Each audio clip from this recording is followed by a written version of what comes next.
সকালবেলা ঘর থেকে বের হয়ে দেখলাম আমাদের বাহিরে একটি ঝাইজাল রোদ্রে দেওয়া ছিল। সেই ঝাইজালের ভিতরে একটি পাখি ঢুকে পড়েছে। সেই পাখিটাকে দেখে আমি তার কাছে এগিয়ে গেলাম। গিয়ে দেখলাম সে জালের ভিতরে ছটফট করতেছে, কিন্তু বের হইতে পারতেছে না। তা দেখে আমি তাকে মুক্ত করার জন্য চেষ্টা শুরু করে দিলাম। তারপর আমি হাত ভিতরে ঢুকিয়ে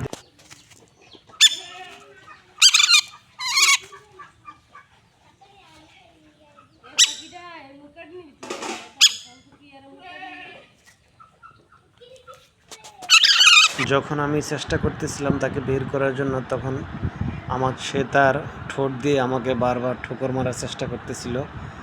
পাখিটার ঠোঁট কিন্তু অনেক বড়, আপনারা দেখতেছেন। আসলে এটা কী পাখি আমি বলতে পারতেছি না, আপনারা কমেন্টস করে বলবেন যে এটা কী পাখি।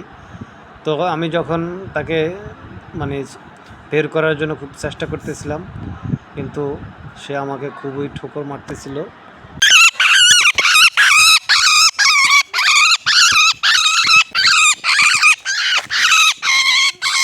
তো একটা সময় আমি তাকে জাল থেকে বের করে নিয়ে আসলাম। আনার পরে আপনারা দেখতেছেন আসলে আমার হাতের ভিতরে পাখিটি চটপট করতেছে এবং ডাকাডাকি করতেছে।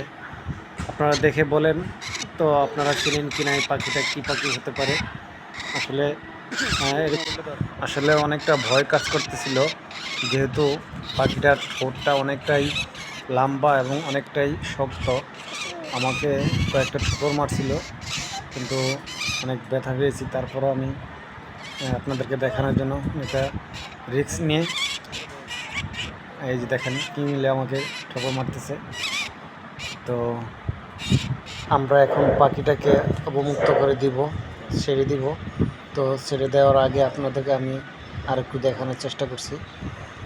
আসলে বারবার ঠোকর মারতেছে, এই জন্য একটু সমস্যা হইতেছে।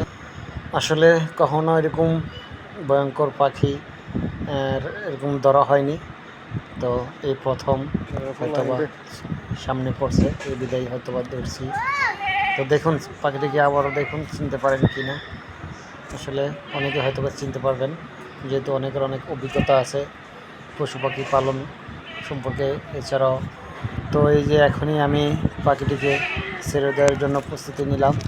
তো এখন এই যে ছেড়ে দিতেছি, যাও চলে যাও। এই তো চলে গেছে। আমার পুষ্কিনির পাড়ে একটি গাছে যায় বসছে, দেখুন ওই যে ভিতরে দেখা যাচ্ছে। তো এরকম কে এরকম পাখি ধরতে পারছেন কমেন্টস করে জানাবেন।